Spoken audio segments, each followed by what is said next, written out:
जो भी आपका शिफ्ट का पेपर है, चाहे कितनी डिफिकल्ट क्यों ना आई हो, पेपर से बाहर निकलने के बाद में पर सब्जेक्ट आपको मैं वो 3 या 4 या 5 क्वेश्चन दिखा दूंगा जो लल्लू टॉपिक से आए थे। बस आपको वहां जाकर उसको 1-2 लाइन में निपटा देना था सवालों को। आपको उन तक पहुंचना है, वो आप तक नहीं आएंगे।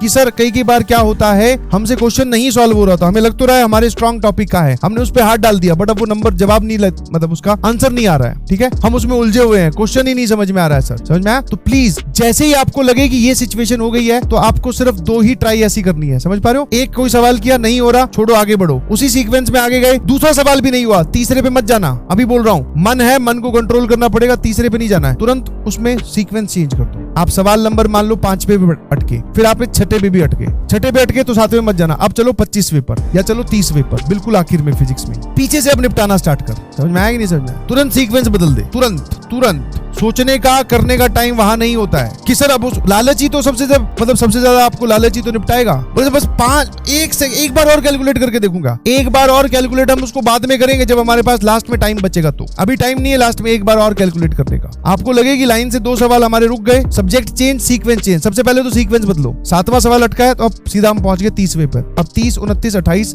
27 ऐसे ऊपर की ओर बढ़ रहे हैं, फिर बीच में से शुरू कर देंगे। या फिर आपको लग रहा है फिजिक्स के ज्यादा सवाल अटक रहे हैं, मैथ्स के ज्यादा सवाल अटक रहे हैं, सब्जेक्ट ही बदल दो, उठ के दूसरे सब्जेक्ट में चले जाओ तुरंत। आपको रुकना नहीं है। इन शॉर्ट बहुत सारे बच्चे का कंप्लेन यही होता है कि सर मैं तो मैथ्स फिजिक्स केमिस्ट्री में उलझा रहा। अगर तेरा यही एटीट्यूड रहा, फिजिक्स केमिस्ट्री में तू उलझा रहा, तो मैथ्स अगर गई तो बेटा नंबर कम आएंगे, ध्यान रखना। हाँ, आप फिजिक्स केमिस्ट्री जिस ऑर्डर में अटेम्प्ट करते हैं वो कीजिए। मैं मैथ्स का टीचर हूं, मैं बिल्कुल ये नहीं बोलूंगा कि पहले आप मैथ्स को ही अटेम्प्ट करो, बल्कि ऑर्डर वाइज तो सबसे पहले केमिस्ट्री उठानी चाहिए, क्योंकि उसमें फटाफट क्वेश्चन सॉल्व होते हैं अगर आती है तो। उसके बाद में फिजिक्स, फिर मैथ्स का प्रायोरिटी में भी नंबर लास्ट में ही है। बट मैं कह रहा हूं कि जब आप आओ तो आपके पास कम से कम 1.25 घंटा या 1 घंटा होना चाहिए पेपर में एंटर करने के लिए। अब आपके पास बचा हुआ, ऐसा नहीं है कि आप आधा घंटा लेके आए हो सोच रहे हो कि 20 सवाल सही कर दोगे। नहीं जी, यहाँ पे पेन चलाना पड़ता है, प्लस माइनस का एरर हो सकता है, आपको ध्यान रखना पड़ेगा। समझ गए मेरी बात? जब भी आप किसी क्वेश्चन के साथ टाइम वेस्ट कर रहे हैं, आप कुश्ती कर रहे हैं, तो समझ लेना इस बात को, आपको जो भी आपका शिफ्ट का पेपर है, चाहे कितनी डिफिकल्ट क्यों ना आई हो, पेपर से बाहर निकलने के बाद में पर सब्जेक्ट आपको मैं वो 3 या 4 या 5 क्वेश्चन दिखा दूंगा जो एकदम आसान थे, जो लल्लू टॉपिक से आए थे। बस आपको वहां जाकर उसको 1-2 लाइन में निपटा देना था सवालों को। समझ में आया कि नहीं समझ में आया? तो जब भी आपका कहीं टाइम वेस्ट हो रहा हो तो उसको छोड़ो, आगे बढ़ो। ऐसे सवाल आपके वेट कर रहे हैं, आपको उन तक पहुंचना है, वो आप तक नहीं आएंगे, ये ध्यान रखिएगा।